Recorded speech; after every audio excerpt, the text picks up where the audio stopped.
Бишкекте өткөн Мектептер 2030 эл аралык форуму жер шарындагы тездик менен жүрүп жаткан климаттык өзгөрүү маселесин билим берүү аркылуу чечүү жолдорун талкуулап, бир ай анчага чогулган 30дан ашык өлкөнүн мугалимдери ушул тармактагы жетишкендиктери боюнча тажрыйба алмашты. Анын алкагында көргөзмө уюшулуп, коноктор Кыргызстандын билим берүү тармагындагы менталдык жана педагогикалык маданияты менен таанышты. Биздин мектепте билесиздер макулатура деген чыгат, таштан дагы кетчү. Ошол макулатураны кайрадан дагы бир нерсеге жаратуу, иштетүү, кайра иштетүү темасында алдык дагы. Аны биз атайын аралашма жасап сууга чылайбыз.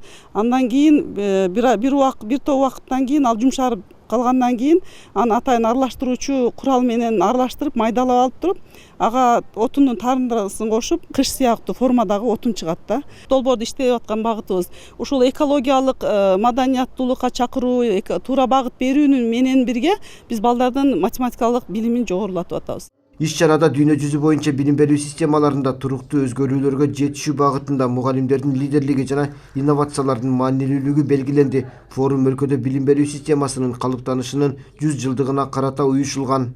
Бүгүнкү күндөгү дүйнөлүк климаттын өзгөрүү шартында балдарга жашыл көндүмдү жана экологиялык баалуулуктарды кантип калыптандырабыз? Бүгүнкү күндөгү мугалимдерди кантип шыктандырабыз?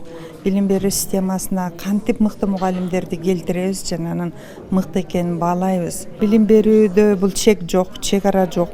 Экологияда чек ара жок. Ууланган аба асман менен деле өтө берет, булганган суу чек арадан да өтө берет. Бирок ким кай жерде болбосун ар бир бала үчүн өлкөнүн жашыл планетаны сактоого болгон салымын калыптандырууну талкууладык.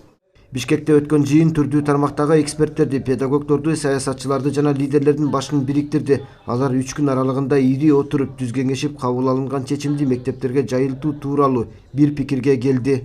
3 күн бою деген ошо күн сайын ар кандай бир сессиялар болду, талкуулоо болду. Ошол канткенде биз ушу мугалимдердин ролун жогорулата алабыз, лидерлигин күчөтө алабыз деген суроого мындай мыкты деген жооптор табылды.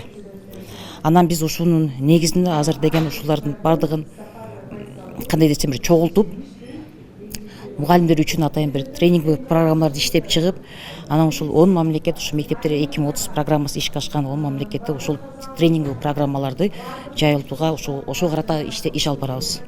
Дүйнөдөгү талалуу маселени талкуулаган форумдун алгачкысы буга чейин Португалияда өтүп, экинчиси Бишкекте жыйынтыкталды. Эл аралык самалыкты жемиштүү аяктаган Кыргызстан эстафетаны Кенияга узатты. Уланбек Тиханбаев, Азамат Кыдыр Токтоев, Руслан Сабатаров, Ала Тоо 24.